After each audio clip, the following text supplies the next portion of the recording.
special event ever. Ladies and gentlemen, Priscilla Presley. Woo!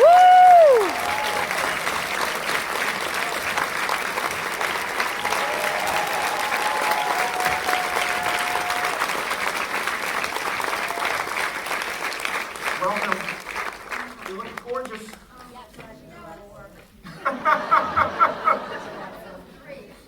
Oh my gosh.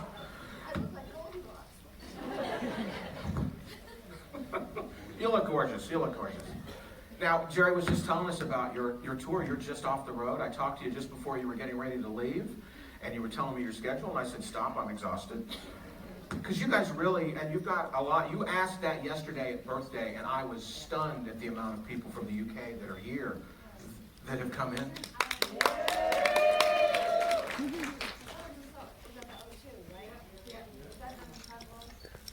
Is her mic on? Let me see your pack. Hang on.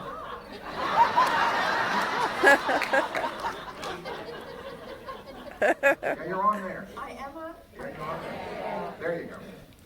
Yeah, it was, I hope somebody got a photo of that. listen, I've been doing this. No, it's not.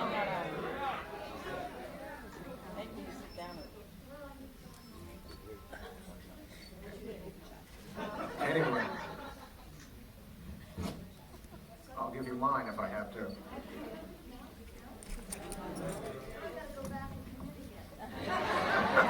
We'll edit all that other part out. Hello, can you help me here, Alicia? I want as much time as Trinity.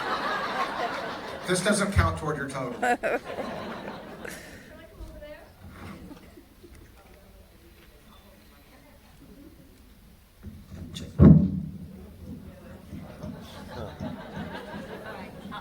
You know what? I think I'll just do this. Thank you. Thank you so much. Thank you. Did you know Elvis? We're talking about the tour in the UK. We did 6 Clip cities. it, just so you don't have to do that. This might not be pretty, but years since 1960, and that was such an important year for Elvis. It was coming back to a career that he wondered if he would have. I mean, I always talk about that it's easy for us now to look back in history and to see what happened during the Army years, and the record releases sustained him, and he came back and he hit just as big, and it was just off and running with the rest of his career. But he doesn't know that at the time, and this year marks that 60th anniversary of him flying out of Germany and back to the United States to start that. And I wanted an image here for you to see this image, and just to tell us about your experience with Elvis and what he was going through mentally with coming back to a career and wondering what was going to happen to him. Yeah, that was a very important time for him. You have to remember, I met him just after he lost his mother, and he was drafted. And of course, being in Germany was very different things he'd never done outside of the United States. And so, yes, he had a lot of concerns. He had a heavy heart. He didn't know, like you just said, whether or not his fans would still be with him. He was nervous about the songs because he, was really, he had, a lot of the guys would send him, like Red West would send him songs that he thought that he might like. Lamar Fike, the same thing. Charlie Hodge, who he met over there. And they would sing, actually, in the living room. They had jam sessions, Charlie and Elvis and Lamar. And they'd be singing and jamming. And that really was his happiest time, was when he was playing music, and listening to music, and reading, studying. And that's when he was doing It's Now or Never, and training his voice. And he loved that song, trying to hit that top note, and over and over and over again. But yes, people don't realize when he was on the end. Many of you do, I know you know the story, but all of that is true about he wanted to be a regular soldier. Let's see that image, if we can. This one. Even though he doesn't look like a regular soldier, he still looks like Elvis, even in a uniform. Yeah, and he's very, very professional. Got up on time. He was a perfect soldier, but heavy on his heart was coming back and not thinking he'd be accepted again. Yeah. Coming back to Graceland was strange for him. This is what he always wanted. He wanted to get back there, but things were changing, and it did change. It did change. He had fans. He had the doors open for fans to come in when he first bought Graceland, and he was he just was so innocent, so young, and so carrying such heavy burdens at such a young age. And as you talk about at the age that you were, I think one year that you were here with Jerry, we were talking about how you couldn't even at that age and for years couldn't understand until later in life what he had on his mind, Yeah. the burden he had on his mind, knowing that so many people depended on him, and what's going to happen. And there's that famous film clip where they're interviewing him. You know, did you meet anybody? And he said, well, there was this one girl. Take a look at this next photo. Yeah, there was this one girl. And you, in reading your book and talking to you over the years, again, history, you can look back and see how it's going to happen. But at the time, you really don't know if you'll ever see him again. No, I didn't know that. I mean, getting in the car, going to the airport, he called me and asked me to accompany him to the airport, actually 2 days before. And of course he did. And my parents were actually in the airport as well to take me back.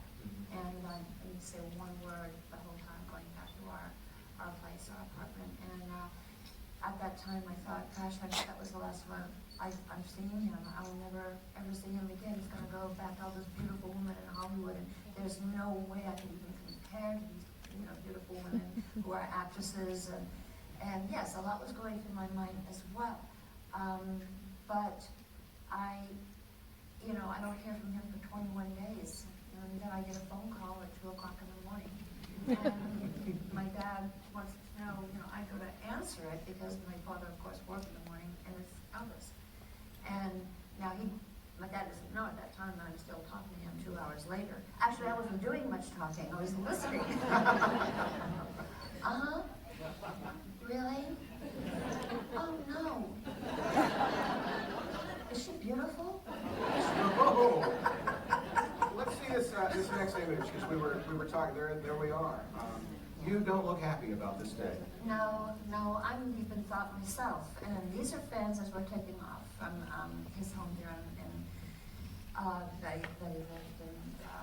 I think I'm just deep in thought. I'm kind of absent, and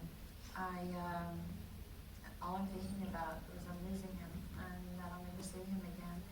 And having to go back to school and back to the real get world. good grades. Yeah, the real world. The real world. Next photo. And now he has that look with you. Well, he's going back home. He's going back to his Graceland. He's going back to what he's been dreaming about, but in fear of, again, change.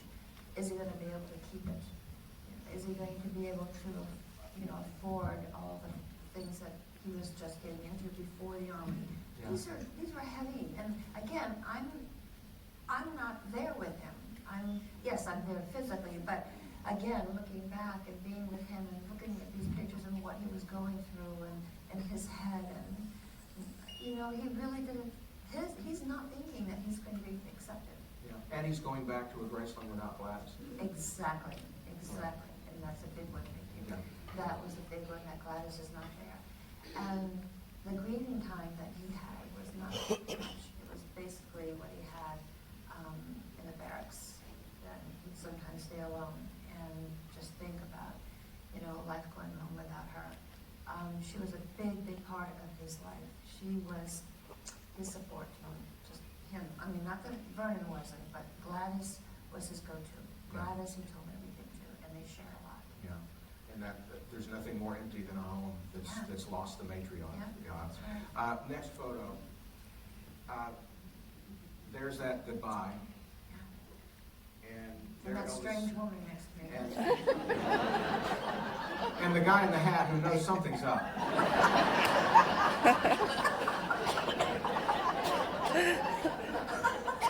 always look at things in photos I'm not supposed to look at. And that guy today is here. Come on out.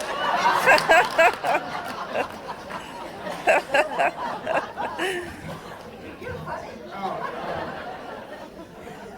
This kid knew, why are they taking a photo of this girl right Yeah. here? But I wonder who that is. But that photo, and it was a dark, cold, blustery night, and he's getting on that, and he comes back to Graceland, and then there's that photo in Vernon's office when he's back. Well, let me just, Yeah. 1 second. That wave, Elvis said to me, I don't want any sad faces. I don't want to see you looking sad. I want to smile. So I'm trying really hard because he's looking for me. And if you see him going up the plane and he's doing this, he's looking for me because there's a lot of people there. And I'm going, I'm happy. I'm happy you're going. Only kidding.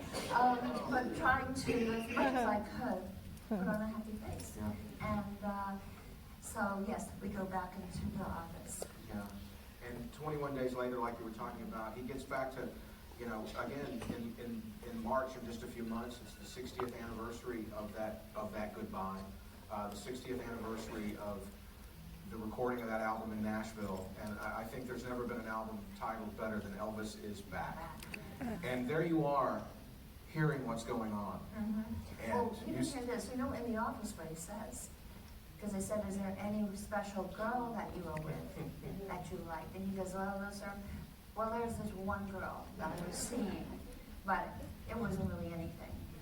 And oh my God, I don't think anyone has seen that, because I know what he's thinking. He didn't want any of his fans to think that he was attached to anybody or with anyone. Right. So already, and then he came and said, well, no, it wasn't anything, And that was really back in the day for a singer like that had such a following. When the Beatles broke, John Lennon was married, but they kept that on the DL. They were like, John, don't talk about being married because we want girls to dream about you and buy your records, and that's. And I have a telegram that he gave me. I haven't ever shared this before, really. A telegram when he left, what he was up against with Colonel Parker if he was dating anyone. It's from Tom Diskin. Colonel Parker asked him to write told him to write the note of the telegram and warn Elvis if he has a girlfriend that fans will not be there for him. Basically, I'm paraphrasing this. And he showed it to me and he said, this is what I'm up against. That he really couldn't have a girlfriend because fans, he wouldn't be appealing anymore. He'd be taken. So I have that. And one day if I ever get to write a book, I'm going to put that telegram in there. So he showed that to me and I was I didn't quite know what that meant. I guess it meant that were we breaking up? Are we supposed to break up? Are we together? Are we not together? But those are the things that now I'm thinking. Yeah, yeah.